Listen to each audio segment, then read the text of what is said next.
Good morning friends, welcome back mission TN. இப்போ நேற்று நம்ம முதல் வகுப்பில் முதல் பருவம் பார்த்து முடித்தோம். அப்போ இன்றைக்கி இரண்டாம் பருவம் பார்க்கலாம். முதல் பருவத்தை இப்போ ரீகால் பண்ணிக்கலாம். முதல் பருவத்தில் நம்ம பார்த்தது மொத்தம் 3 கொஸ்டின் இருக்க மாதிரி தான் பார்த்தோம். ஒன்று அதோ பாராய் அல்ல வள்ளியப்பா எழுதியது. அப்புறம் இன்னொன்று பார்த்தோம், அம்மா இங்கே வாவான்னு சொல்கிற அந்த இது வேணுகோபாலனார் அவருங்க எழுதுனதுன்னு சொன்னோம். அப்புறம் அதாவது இங்கிலீஷில் சில டாபிக்ஸ் பார்த்தோம். என்னது பிக்னா பிக்கோட குழந்தை பருவம், இது என்னது பிக்லெட் சொல்கிறோம், அந்த மாதிரி படித்தோம் இன்றைக்கி. அதுக்கப்புறம் நான் இன்னொன்று சொல்ல மறந்துட்டேன் நேற்று. அதாவது தமிழ் முதல் பருவம் நீங்கள் எடுத்திங்கன்னா இங்கிலீஷும் தமிழும் கவர் பண்ணோம். அப்போ சூழ்நிலையும் மேக்ஸும் இருக்குமே அப்படின்னு நீங்கள் கேட்டிங்கன்னா அதில் எந்த கொஸ்டினும் இம்பார்ட்டன்ஸாக எதுவுமே இல்லை. இப்போ நம்ம முதல் பருவத்தில் உள்ள முதலாம் வகுப்பில் இரண்டாம் பருவத்தில் தமிழ்லையும் இங்கிலீஷ்லேயும் எந்த டாப்பிக்கும் கொஸ்டின் ரிலேட்டடாக இல்லை.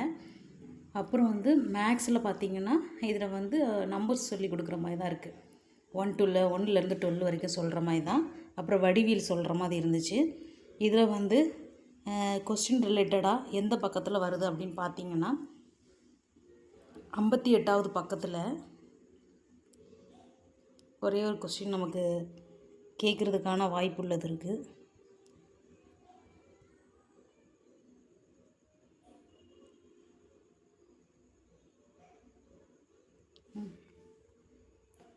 இதெல்லாம் நமக்கு தெரிஞ்சது தான், ஜஸ்ட் தெரிஞ்சுக்கலாம், அவ்வளோதான்.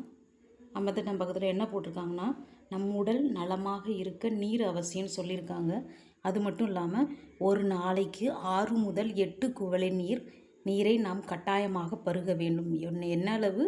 ஒரு நாளைக்கு 6 முதல் 8 குவளை நீர்னு சொல்லியிருக்காங்க. அதுக்கப்புறம் திரும்பி கீழே வந்தீங்கன்னா இது ஜஸ்ட் நமக்கு தெரிஞ்சது, ஆஸ் யூஷுவல் நம்ம கற்றுக்கிட்டது தான், வேறு ஒன்றும் டிஃப்ரெண்ட்டாக இருக்காது. அப்படியே நீங்கள் கீழே வந்தீங்கன்னா காலையில் சாப்பிட்ற உணவு காலை உணவு, இரவு சாப்பிட்றது இரவு உணவு, அந்த மாதிரி தான் மென்ஷன் பண்ணியிருப்பாங்க. ஜஸ்ட் நமக்கு தெரிஞ்ச எல்லாமே நமக்கு தெரிஞ்சது தான். ஒரு பாயிண்ட் பார்த்தோம், என்னது எவ்வளோ தண்ணி குடிக்கணுன்றதை மென்ஷன் பண்ணியிருந்தாங்க. அடுத்தது நீங்கள் 71 பேஜ் நம்பர் 71க்கு வந்தீங்கன்னா அடுத்து ஒரு பாயிண்ட்ஸ் இருக்குது. டைம் வேஸ்ட் பண்ணக்கூடாது, சீக்கிரமாக படிக்கணுன்னா ஃபாலோ பண்ணிக்கோங்க. இது பார்த்திங்கன்னா இதில் என்னென்னா ஜஸ்ட் தெரிஞ்சுக்குவோம், அவ்வளோதான். இது நமக்கு தெரிஞ்சது தான். அதாவது மலையோட முக்கிய ஆதாரம் மலை தான் நம்ம முக்கிய ஆதார வளம்னு சொல்லுவோம். அது எங்கெங்கே இருக்குன்ற ஏரி, குளம், கிணறு, ஆறு போன்றவற்றிற்கு மலையே முக்கிய ஆதார வளமாகும்னு சொல்லியிருக்காங்க. இந்த லைனை ஜஸ்ட் ரீட் பண்ணிக்கோங்க. ரொம்ப இம்பார்ட்டன்ட் இல்லை, ஜஸ்ட்டு கொஞ்சம் கொஸ்டின் கேட்குற மாதிரி இருந்துச்சுன்னா நம்ம படிச்சுக்குவோம். அடுத்தது நீங்கள் கீழே வந்தீங்கன்னா இந்த பாடத்தில் தான் சூழ்நிலையில் கொஞ்சம் கொஸ்டின் இருக்குது. அதாவது விழாக்கள், நம்ம கொண்டாடப்படுற விழாக்களில் ரொம்ப ஸ்பெஷலானது என்னென்னு பார்த்தீங்கன்னா பொங்கல்னு சொல்லியிருக்காங்க.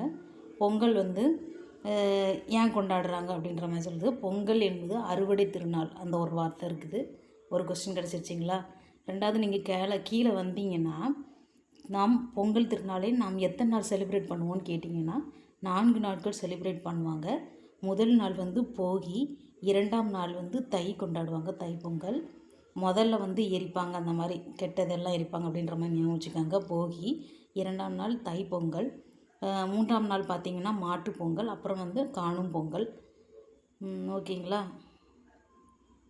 மோஸ்ட்லி இவ்வளோ தான் இருக்குது. கிறிஸ்மஸ் டிசம்பர் 25 இவ்வளோ தான் கொஸ்டின் இருந்துச்சு, வேறு எதுவுமே இல்லை பயப்படுற அளவுக்கு. நம்பி படிப்போம். ஏன் நம்ம ஃபஸ்ட் ஸ்டாண்டர்ட்லேருந்து படிக்கணும், 6th to 12th வரைக்கும் படிக்கலாம்னு நீங்கள் நினைக்கலாம்.